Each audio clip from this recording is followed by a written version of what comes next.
देख रहे हैं विकासनामा न्यूज, आपके साथ मैं हूं राशि। आइए खबरों की शुरुआत करेंगे। गुना में पुलिस कस्टडी में हुई आदिवासी युवक देवा पारदी की हत्या के मामले में मृतक के परिजनों ने दोषी पुलिसकर्मियों पर कार्रवाई की मांग को लेकर मोर्चा खोल दिया है। मार्क्सवादी कम्युनिस्ट पार्टी के नेतृत्व में गुना से पूरा परिवार और आदिवासी समाज के लोग ग्वालियर के पुलबाग चौराहे पर इकट्ठा हुए, जहां से पैदल मार्च निकालते हुए मृतक देव आदिवासी की अस्थियां हाथ में लेकर ग्वालियर रेंज के आईजी अरविंद सक्सेना के दफ्तर पहुंचे। यहां उन्होंने आईजी अरविंद सक्सेना से मुलाकात कर दोषी पुलिसकर्मियों के खिलाफ कार्रवाई की मांग की है। मृतक के परिजनों का दो टूक शब्दों में कहना है कि जब तक देवा आदिवासी की अस्थियां विसर्जित नहीं करेंगे, जब तक दोषियों के खिलाफ कार्रवाई नहीं होगी। उनका कहना है कि जब तक पुलिसकर्मियों को ना सस्पेंड किया गया, न ही उनके विरुद्ध कोई कार्रवाई की गई है, इसलिए मजबूरन ग्वालियर में देवा की अस्थियों के साथ आईजी ग्वालियर रेंज की मुलाकात कर दोषियों के विरुद्ध कार्रवाई की मांग की गई है।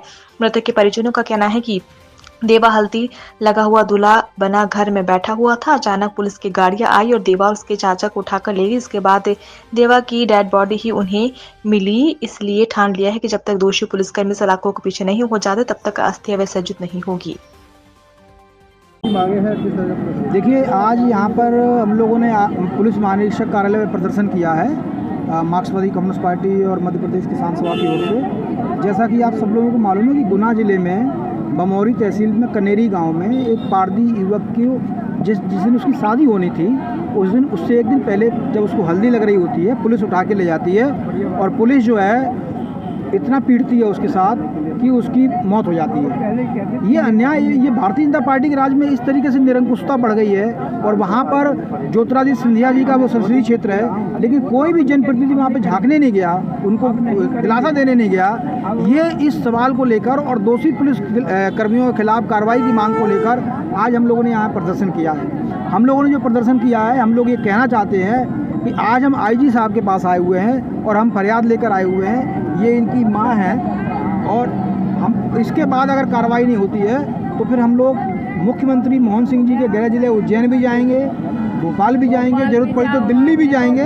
लेकिन जब तक इनको न्याय नहीं मिलता, हम लोग इनको मतलब जो है छोड़ेंगे नहीं। अभी आईजी साहब ने आश्वासन दिया है, लेकिन हम ये मानते हैं कि आश्वासन में और अमल में बहुत अंतर होता है। अगर अमल नहीं होती चीज़ें तो निश्चित रूप से हम ये आंदोलन को जारी दिए। अभी हम लोग 7 दिन का यहाँ पर आंदोलन स्थगित कर रहे हैं 7 दिन के लिए, और ये देख रहे हैं कि एसपी साहब, आईजी साहब के बयान पे क्या कार्रवाई होती है।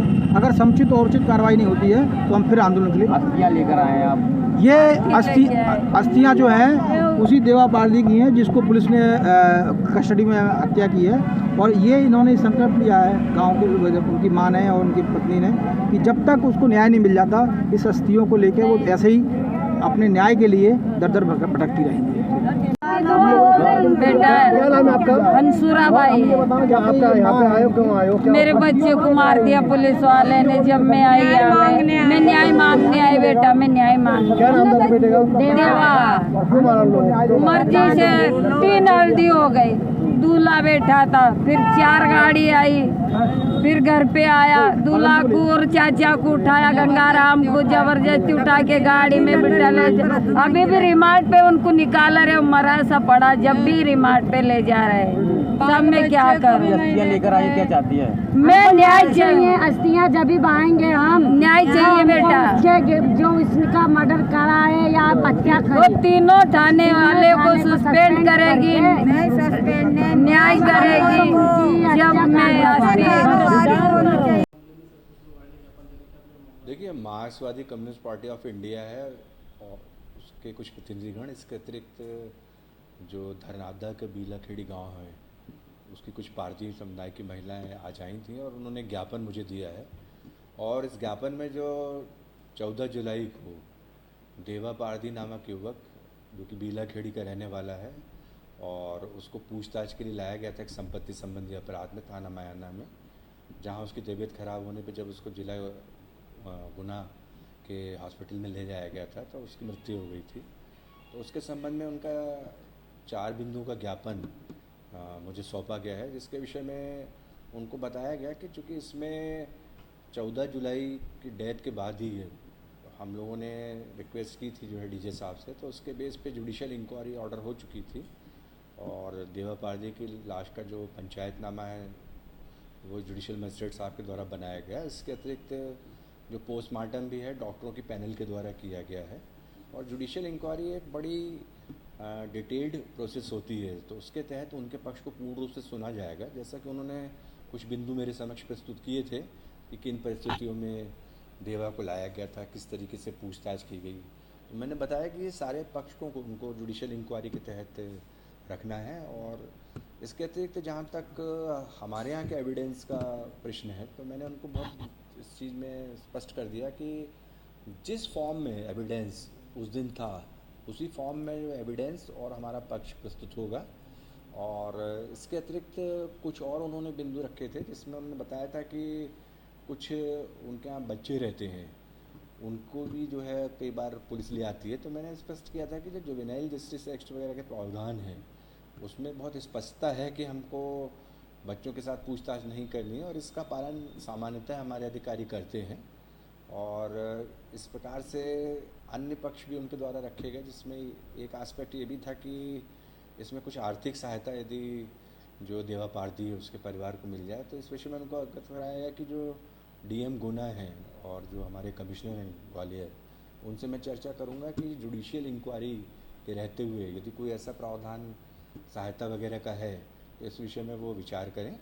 इसके अतिरिक्त एक पक्ष उनका और था, जिसमें उनका ये कहना था कि जो ऐसे पारदी समुदाय के लोग हैं जो अच्छी विचारधारा से जुड़ना चाहते हैं, तो उनको इंकरेज किया जाना चाहिए। तो ये एक अच्छा विचार था। तो मैंने उनको बताया कि इस विषय में कि यदि उस समुदाय के लोग अच्छी विचारधारा में शामिल होना चाहते हैं, तो ये बड़ा अच्छा कदम सभी के लिए रहेगा। और हम चाहते हैं कि वो भी मतलब जो है अच्छी शिक्षा लें और आगे आएँ, और इस प्रकार का कोई कृत्य वो ना करें जिससे मतलब कोई प्रॉपर्टी संबंधी ऑफेंस के लिए उनको बार बार पूछताछ के लिए लाने की स्थिति बने। तो कुल मिला के 4 बिंदुओं का ये ज्ञापन है, और बता दिया गया उनको कि न्यायिक जांच जारी है, संपूर्ण रूप से वो अपना पक्ष जुडिशियल मजिस्ट्रेट साहब के सामने प्रस्तुत करें, और जो भी निष्कर्ष जुडिशियल जांच के दौरान जुडिशियल मजिस्ट्रेट साहब के द्वारा निकाला जाएगा, उसके आधार पे ही अग्रिम विधिवत कार्रवाई जो है वो सुनिश्चित करेंगे। सर, उन्होंने आरोप लगाया जिस दिन उसको पुलिस ने अरेस्ट किया, उससे एक दिन बाद उसकी शादी थी, और उसमें पुलिस कस्टडी में जो है। देखिए, मैं बहुत स्पष्ट कहना चाहूँगा इसमें कि मयाना थाना के अंतर्गत एक 8 लाख की जिसमें संपत्ति गई थी नकदजनी के अपराध में, उसके संबंध में पूछताछ की गई थी। और उसमें जो गंगू पारदी हैं, उन्होंने उसमें स्वीकारोक्ति की थी कि उनने और देवेंद्र ने मिलकर इस अपराध को अंजाम दिया है। तो नेचुरली पूछताछ हो रही थी उसमें, और प्रॉपर्टी की रिकवरी वाला काम भी जो स्टार्ट किया जाना था मेमोरेंडम के आधार पे, उस दौरान जो है उनकी तबीयत ख़राब हुई है, और इसके बाद उनको जो है जिला अस्पताल गुना में एडमिट करा गया था। तो वहाँ मैंने बहुत स्पष्ट किया उनको कि चूँकि अब ये कस्टोडियल डेथ है, इसमें जुडिशियल इंक्वायरी ऑर्डर हो चुकी है, तो आपको जैसे स्टेटमेंट्स इसमें एक्सप्लेन करने हैं, तो उसके लिए बिल्कुल वो स्वतंत्र हैं, और उनके लिए पूरा हम स्वतंत्र वातावरण रखेंगे कि वो अपना पक्ष पूर्ण रूप से न्यायिक मजिस्ट्रेट साहब के सामने स्वतंत्रतापूर्वक रख पाएँ, इसमें कहीं वो बाधित नहीं होंगे।